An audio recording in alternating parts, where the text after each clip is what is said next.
magandang hapon. Lalakasan ko na lang yung aking boses para magkarinigan ho tayo.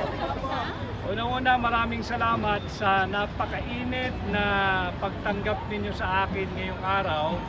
Alam kong holiday dito, pero naglaan kayo ng napaka-importanting oras ninyo para salubungin ako at magkaroon tayo ng kaunting panahon magkaninigan. Alam ko rin na at nababasa ko sa mga comment section ng vlog ni Jojo ng third floor at ng marami pang iba yung ginawa naming meet and greet nung Sunday. I really wanted to meet all of you but yun nga, spontaneous naman lahat ng nangyayari at habang naririto pa ako ngayong linggong ito, marami rin naman na nagre-request na magkaharap-harap tayo at nakakataba naman ng puso. At muli maraming salamat. Alam ko rin na maraming sumusubaybay sa inyo at nalulungkot, iba na may uhaw doon sa mga tunay na kaganapan na nangyayari sa ating bansa. Alam ko rin na lahat kayo ay anticipating for the hakbang ng maisog to happen here in Hong Kong.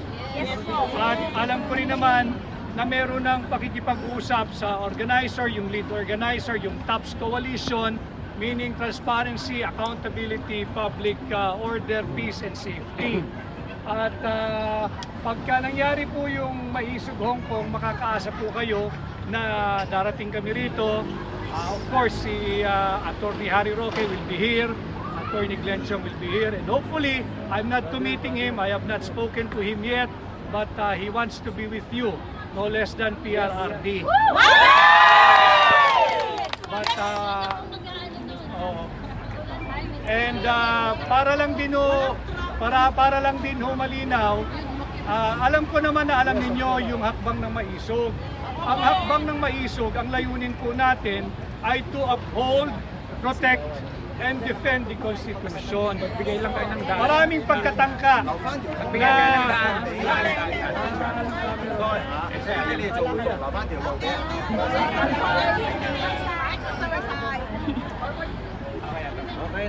maraming pagtatangka na pilit amyendahan yung ating saligang batas. Yun ho yung advokasya kung bakit kami nagsama-sama nila PRRD sa isang layunin. Ito ay to uphold, defend, and protect the Constitution. May nagsasabi na kinakailangan daw amyendahan ang ating saligang batas, yung economic provision. Dahil daw napakahigpit at yun daw ang balakid kung bakit hanggang ngayon ay mahirap at naghihirap ang Pilipinas at ang mga Pilipino. Yun po ay isang malaking kabulaanan, isang malaking panloloko, isang malaking paglilinlang. Huwag po tayo maniwala doon sa Peking People's Initiative. It is politicians' initiative.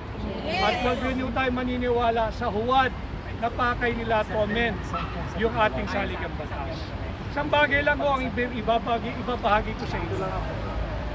Importante ho kayong mga breadwinner dito na tiniis yung lungkot at lumbay na mawalay sa pamilya, hindi makasama ang inyong mga anak, yung inyong mga mahal sa buhay kapag may birthday, pag Pasko, pag bagong taon o anumang kasiyahan, graduation, o minsan nakakalungkot na hindi naman natin maiiwasan, meron tayong pagluluksa sa ating pamilya.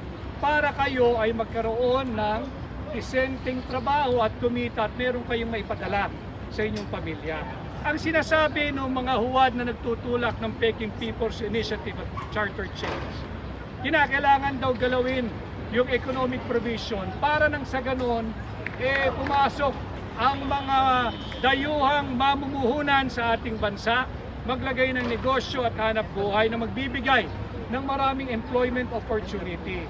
Hindi po totoo yun. Ang ating saligang batas, ang ating constitution ay hindi perpekto. Our constitution is not perfect. And in fact, truth of the matter has a lot of imperfections. Kaya lang, kung ang mga nagsusulong ng charter change ay yung mga taong gustong mapalawig ang kanilang termino at ayaw na bumaba sa pwesto, huwag po tayong papalinlang huwag tayong pumayag. Dahil ang problema po ay ang inflation, hindi ang konstitusyon. Ang problema ho ay ang korupsyon, hindi ang konstitusyon. Number 1 yan. Kahit anong sabihin nila na economic provision to relax the restrictive economic provisions, that is not true. Kahit sinong politikong magpunta sa inyo at itulak yung provision yan, ibenta sa inyo, isang bagay lang ho ang tanong ninyo. Pag ba tayo'y pumayag dyan sa panlilingnan ninyo na ginagamit ninyo economic provision, pag binuksan natin ang saligang batas at ibinigay namin yung kapritsyo ninyo, in 5 years, kayo ba ay wala na rito at makakauwi na dahil meron ng trabaho, hanap buhay, negosyo at mas higit na maaliwalas at maluwag na buhay? Pag ang sagot nila, oo, in 5 years, wala na kayo, hindi na kayo magtitiis dito sa Hong Kong, eh baka sakaling pumayag tayo, pero hindi mangyayari yan. Sapagkat hindi yan ang pangunahing layunin nila. Ulitin ko, ang problema natin ay ang korupsyon, hindi ang konstitusyon. Yung bigas nga po sir, na 20, nasaan na nga? Ang pinakamababang bigas na yung makakain ay I think ngayon nasa 50 piso kada kilo. At meron pang mas mataas. Kawawa yung Maraming pangako problema. sa aming mga At OFW. yung sinasabi nating protect and defend the Constitution, sapagkat linalapastangan nila, sinasalaula nila yung ating karapatang pantao sa Pilipinas. Nakikita ninyo dito sa Hong Kong, wala tayong permit pero pinapabayaan tayo magkaroon ng ganitong malaya at payapang pagtitipon. Sa Pilipinas, bawal. Sa Pilipinas, takot na takot ang administrasyon. Bakit? Hangin na tayo. Guilty, sir. Guilty sila. Magto 2 years na, wala pang may pakitang accomplishment.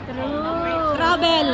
Panay satsat, Pura panay travel lang. biyahe, panay panggigipit, at panay pagsusupil ng ating karapatan. Importante kayo sa inyong mga pamilya, pinakikinggan kayo, sinusunod kayo, pinapaniwalaan kayo.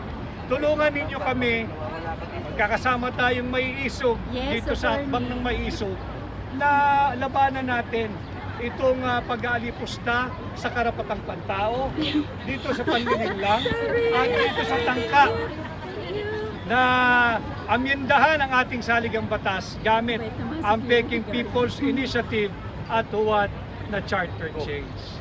At ang isa pa sigurong interest ninyo, Kaya tayo ng maisog yung seemingly ay pag nagpapasaho kayo ng pahayagan sa Pilipinas, akala mo eve of a war between the Philippines and China.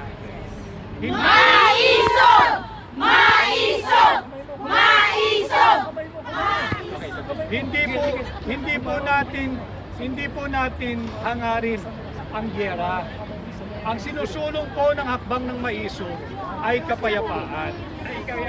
Malaswa ang giyera. Malupit ang digmaan.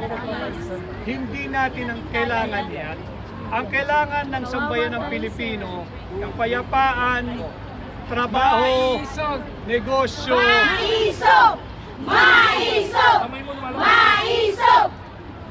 at pagkain sa bawat hapagkainan ng pamilyang Pilipino. Kaya kayo naririto nagtatrabaho. Hindi natin interes ang giyera. Siguro nasusubaybayan ninyo yung mga rally ng maiso. At kahit yung mga interviews yung mga kasama ko sa maiso. Ako personally, kaya ako naiinis doon sa mga nagtatapang-tapangang opisyal ng pamahalaan na parang dinuduro ang ating kapitbahay, ang higanting China, hindi po dahil ako'y pro-China or anti-US. Ako po ay pro-Filipino. Dapat interest ng Pilipino, interest ninyo ang inuuna ng pamahalaan. Yung mga nagtatapang-tapangan, mga pa sila'y Philippine Coast Guard, mga pa sundalo, mga pa opisyal ng gobyerno. Kasi Pagka nagkaroon ng armadong sigalot, sila'y magkakatrabaho pa rin. Sila'y tuloy-tuloy ang kanilang sahod. Paano naman kayo dito sa Hong Kong? Paano naman yung nasa Macau? Paano naman yung nasa mainland China na OFW?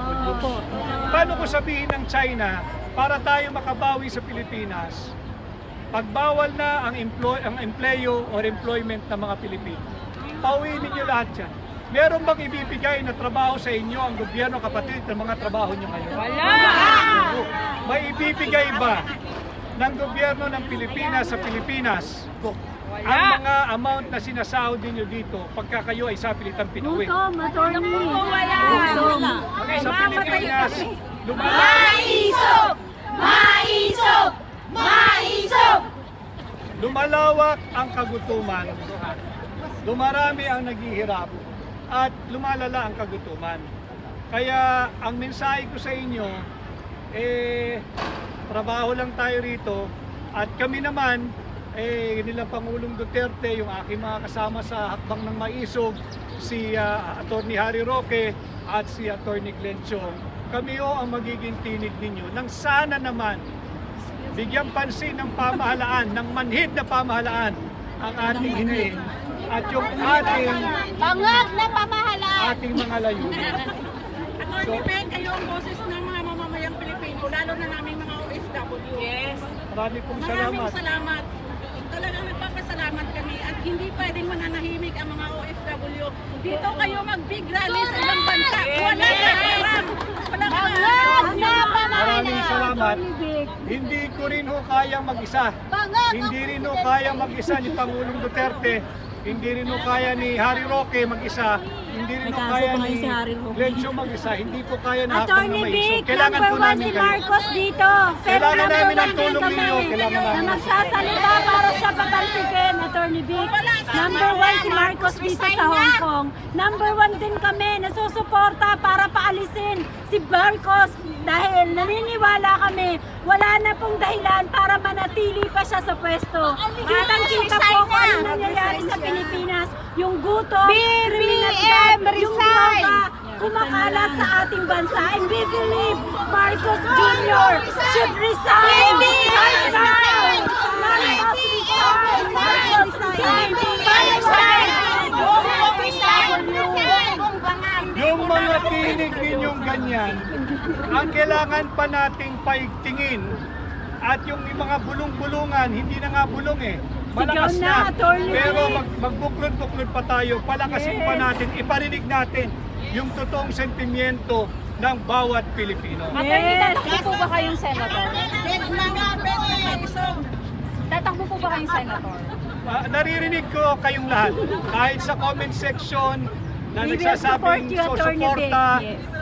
Maraming Kailangan salamat si sa Attorney sa mabubuti Senado. at magagandang pananalita at pagbibigay ng suporta. Kailangan namin Ah, ng mga senador ngayon dapat nang shoot sa Ang katotohanan, I am still analyzing, I'm still thinking, I am still assessing. Huwag na kayong mag-isip.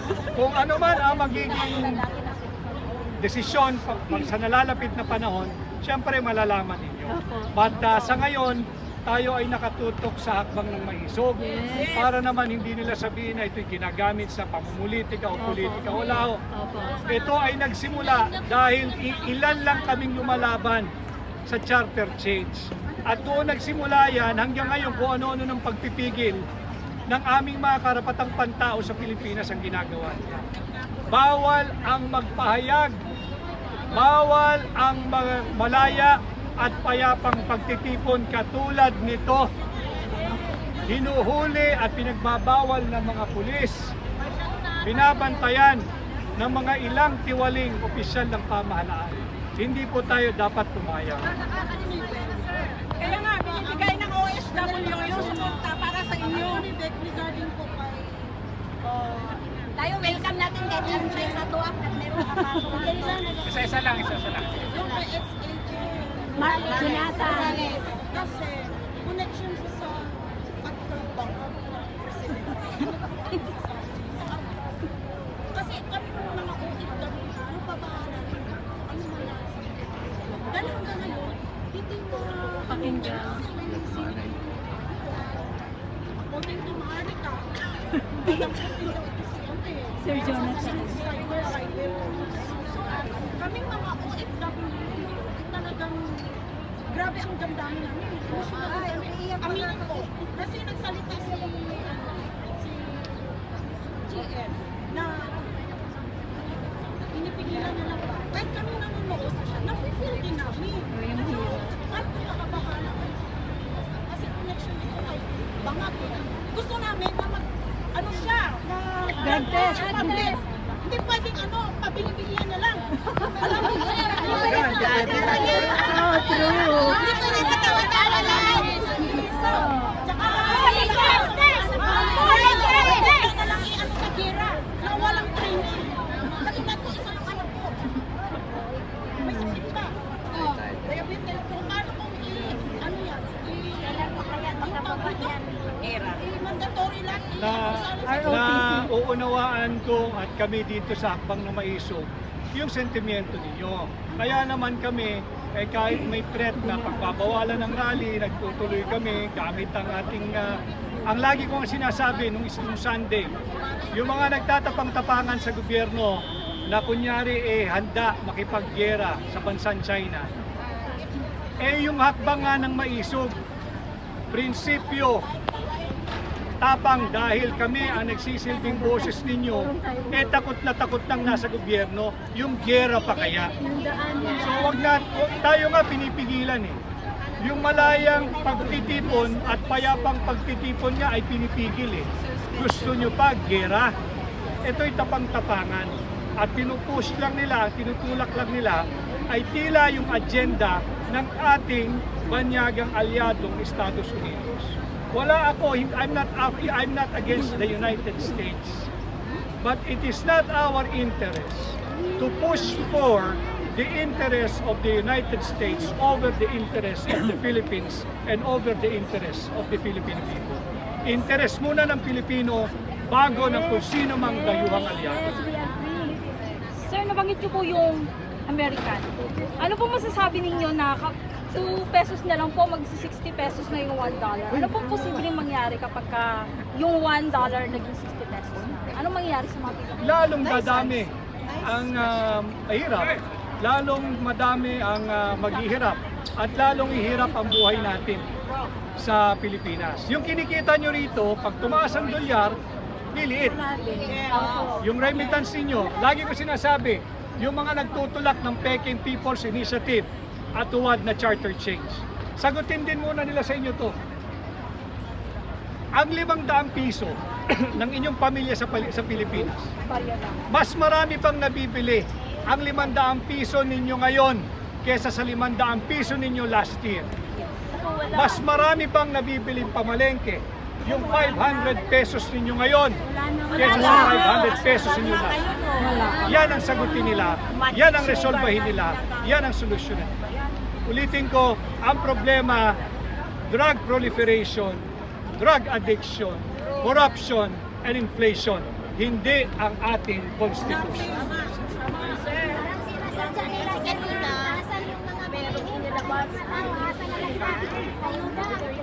Para lalo silang sila sinasabi nila ng ating constitution sa ngayon ay okay na okay pa. Sa palagay niyo po ba ay pwede natin silang positive po ba ang statement ng University Council ng Pilipinas doon sa kanilang inilabas na article?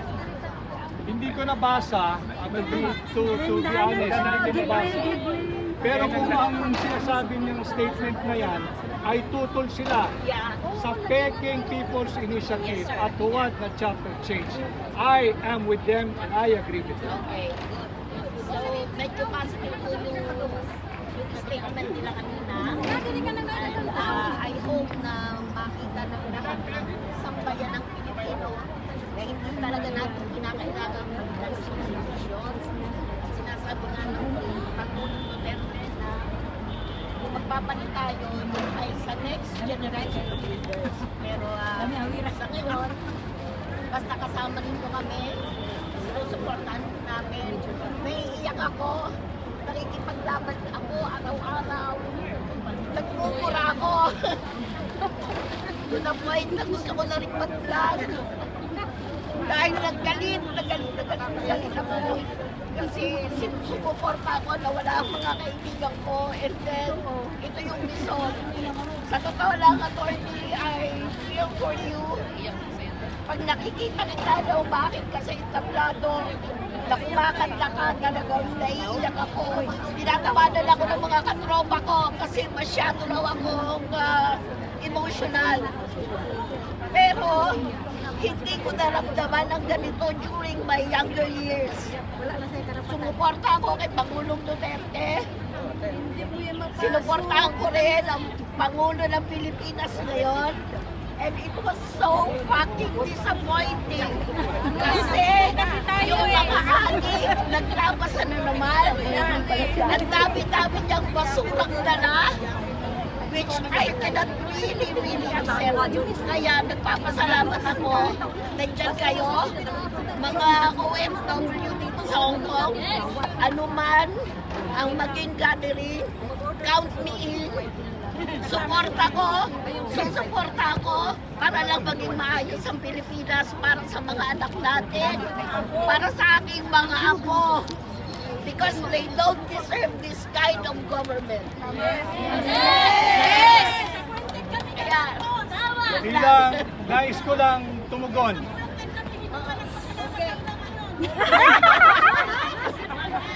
Attorney Vic, last election po, muntik kaming makulong dahil sa rally. Ay, Morales, susuportado namin siyang mga OFW na nakasubaybay kami sa mga nangyayari ngayon sa Senado.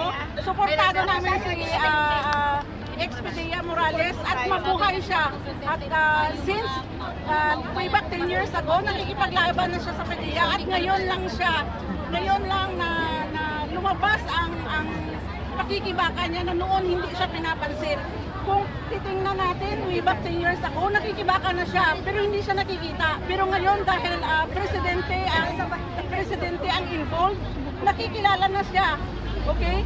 So kung titingnan natin, way back 10 years ago, kung anong pinaglalaban niya noon, naungkat ngayon. Kaya saludo kami sa kanya. Sagutin ko lang ko si Nanay bilang tugon. Wala hong masama na ilabas ninyo yung emosyon dahil tayong mga Pilipino dapat at marapat lamang mahalin natin ang Pilipinas. Magmalasakit tayo sa kapwa natin. Tama. Dahil walang magmamahal at magmamalasakit sa Pilipinas kundi tayong mga Pilipino. Bilang tugon, Nanay, meron din naman akong opsyon sa buhay. Pwede akong manahimik na lang sa isang tabi. Andito yung aking mga pamilya. Bata pa rin ho yung anak ko. Ang panganay ko ay 14, ang pangalawa ay 12, yung bunso ko ay 10. And kaya lang hindi ko rin masikmura eh.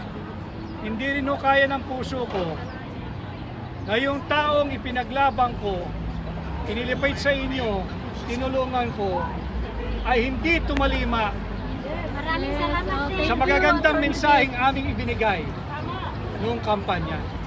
And I feel guilty, I feel responsible, I feel accountable to you. That's why I am still here. Thank you, Attorney Vic. Maisog! Maisog! Maisog! Maisog! Maisog! At yung kay Ginoong Morales, hindi ko siya kilalang personal. Hindi rin biro ang kanyang ginawa. Ibinuwis na niya ang kanyang buhay. Wala pa siyang protection, sir. Pero pagka paririnig ninyo yung tinig ninyo at suporta, sa tingin ko sisiguraduhin ng pamahalaan na walang mangyayaring masama sa kanya dahil alam nila sila lang ang ating pagsususpetsahan. Support Jonathan Morales. You do not have to be in the Philippines right now because you have a job to do here. You have to feed your family. Pero make your presence felt by being active. Wala na yung traditional media, wala nang dyaryo ngayon. Social media na ngayon. At yung traditional media, ang dami kong kaibigan dyan. Kaya lang, tapat ang usapan. Linoloko na rin tayo ng mga dyaryo at ng mga TV networks. Hindi na nila ibinabalita yung mga totoong nangyayari sa ating bansa. Tama. So wag na rin natin silang tangkilikin. Tangkilikin natin ang new media, which is the social media. Opo. Salamat. Kami sa lahat ng vlogger na dito ang supporter.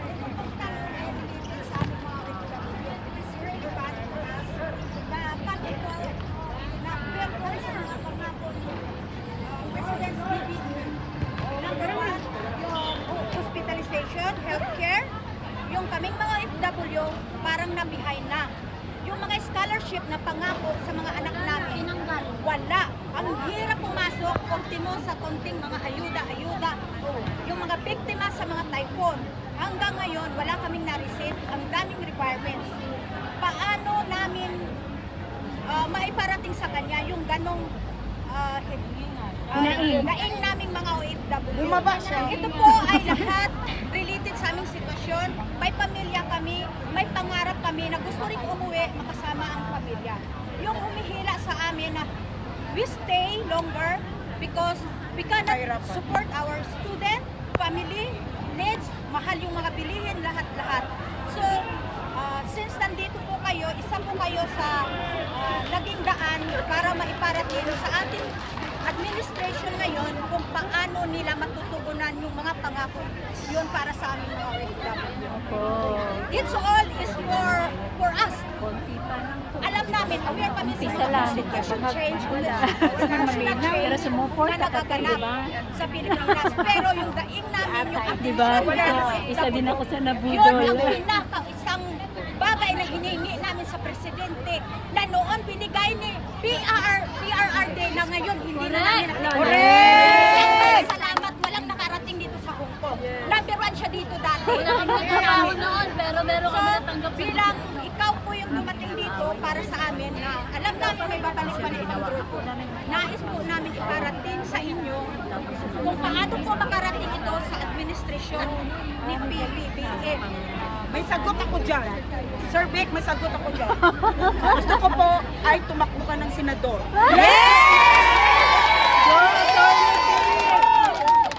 Attorney Vic for the Senate. Attorney Vic, kaya namin gawing number 1 si Marcos dito. Kaya ka rin namin gawing number 1, Attorney Vic.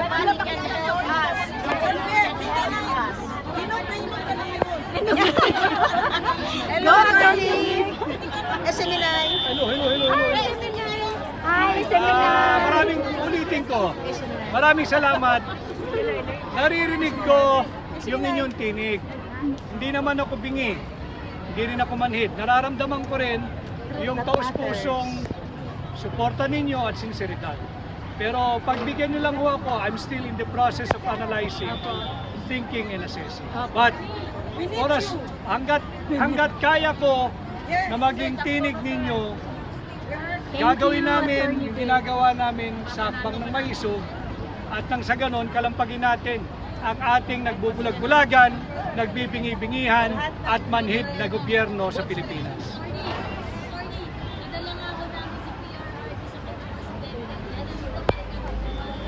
Salamat. Gusto niyo bang kumanta si attorney? Attorney Vic!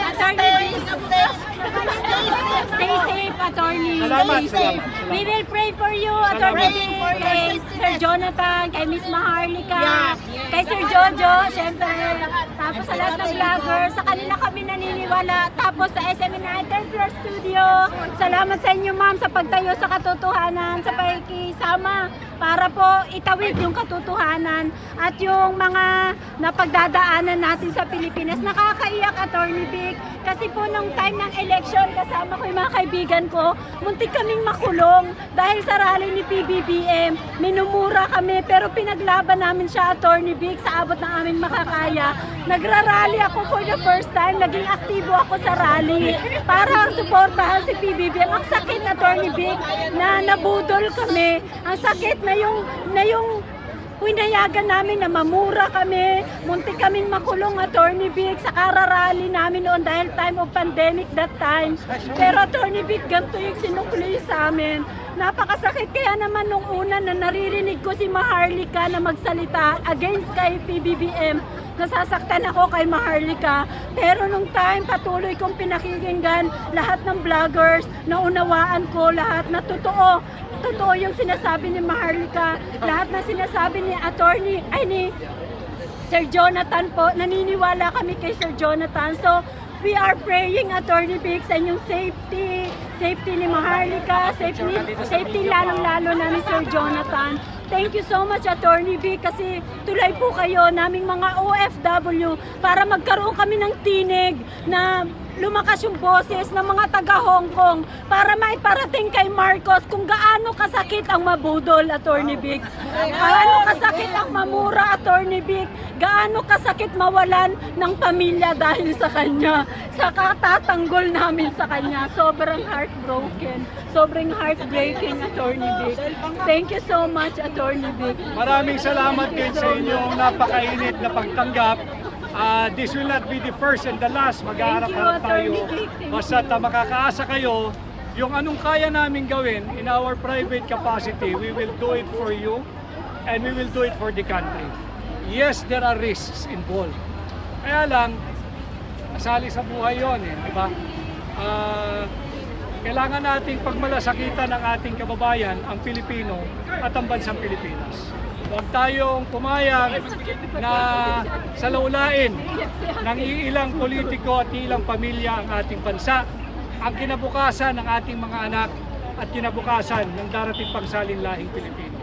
Maraming salamat, magandang hapon at mabuhay po.